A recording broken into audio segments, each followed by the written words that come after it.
Jalen Duren came out of high school as the 4th ranked prospect nationally and committed to Memphis. While Memphis struggled initially to start the season, they finished the season strong and, as of the making of this video, have advanced to the second round of the NCAA tournament. Duren has been a big reason for the success and has wowed fans and scouts alike with his incredible displays of athleticism throughout the season. While Duren's scoring numbers on the season were modest, he was very efficient and racked up blocks, dunks, and rebounds.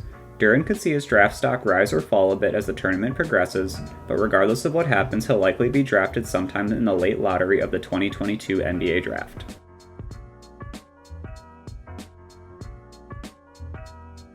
Jalen Duren's biggest strength is that he has some ridiculous physical tools. Duren's measurements come in at 6'11", 250 pounds with a massive 7'5" wingspan.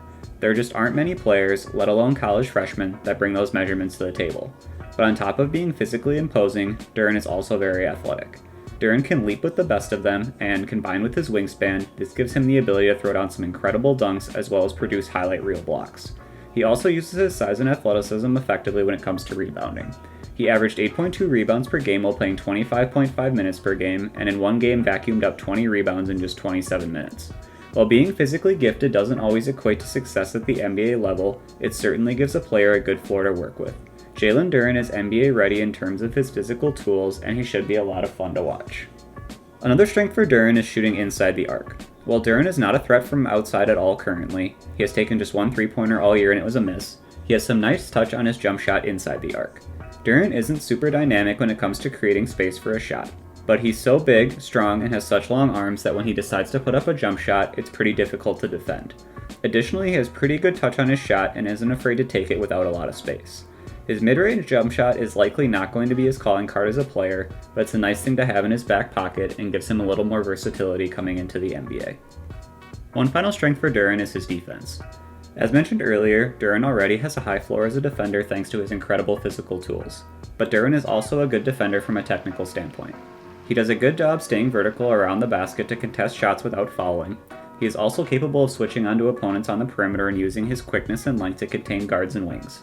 He's also shown the ability to handle himself well as a defender in the pick and roll, which is a tough thing to do for a young big man.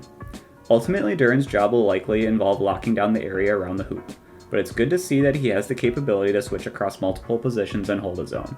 He should be a good fit for any defense at the NBA level.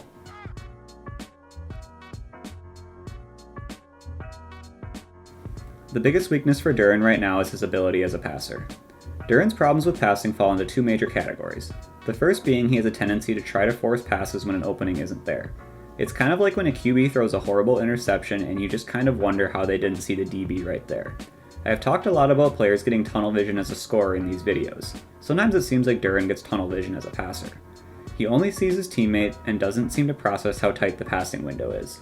The other problem is Duren has not figured out how to deliver good accurate passes yet. My producer Peter used to complain years ago that Brandon Knight only knew how to deliver bullets when it came to passing. That's the issue Duren has right now. He hasn't yet perfected the touch on his passes. He just throws fastballs to his teammates regardless of how close they are. Additionally, he isn't very accurate as a passer. Sometimes we talk about how guys aren't good at hitting teammates in the shooting pocket. Right now, Duren struggles to hit his teammates with passes at all.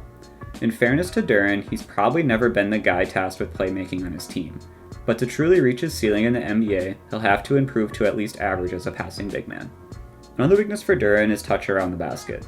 This one is a bit strange to me considering the touch Duren has on his shots out into the mid-range, but it seems like at times Duren will struggle finishing around the rim when he can't rely on power. I'm not sure if it's a case where Duren over or undercompensates for contact, or if he just hasn't perfected his finesse around the basket yet. There's just a number of times where Duren will get in close and try a hook shot or a layup and it doesn't fall. I'm sure Duren will continue to try to dunk absolutely anything he can at the NBA level, but he'll have to improve his finishing ability around the rim to reach his potential as a scoring big man.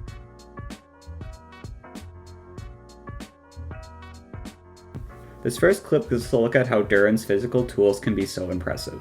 The play starts with Duren coming up to set a screen at the top of the arc. His defender comes up to hedge at the top of the arc, so he dives to the basket.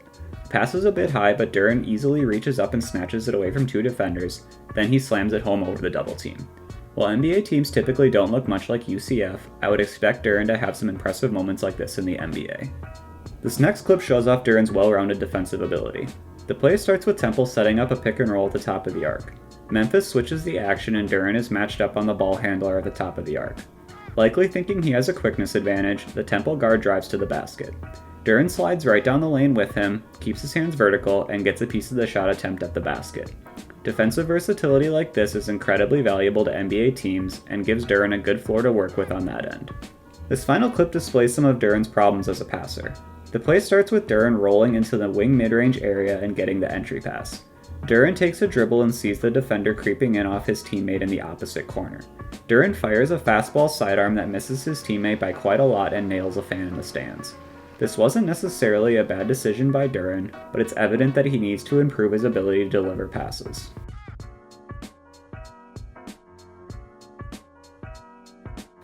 Jalen Duren will likely be the second center taken in the 2022 NBA draft after Chet Holmgren.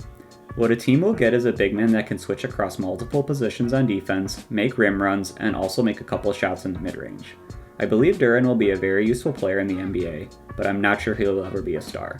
While he can play great defense and make some highlight-worthy plays on the offensive end, I just don't think he quite has the shot creation ability to put up scoring numbers on a consistent basis. It's not out of the realm of possibility, of course. Duren is only 18, so he'll have plenty of time to develop new skills in the NBA. But I think it's more likely he improves a bit as a passer and as a finisher at the basket, continues to play great defense, and is a good starting caliber player in the NBA. My NBA comp for Jalen Duren is Serge Ibaka.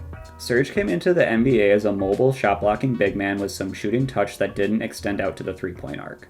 As his career went on, Serge gradually added the three-pointer into his game while continuing to excel at what he did best. This seems like a reasonable career trajectory for Duren as he comes into the NBA.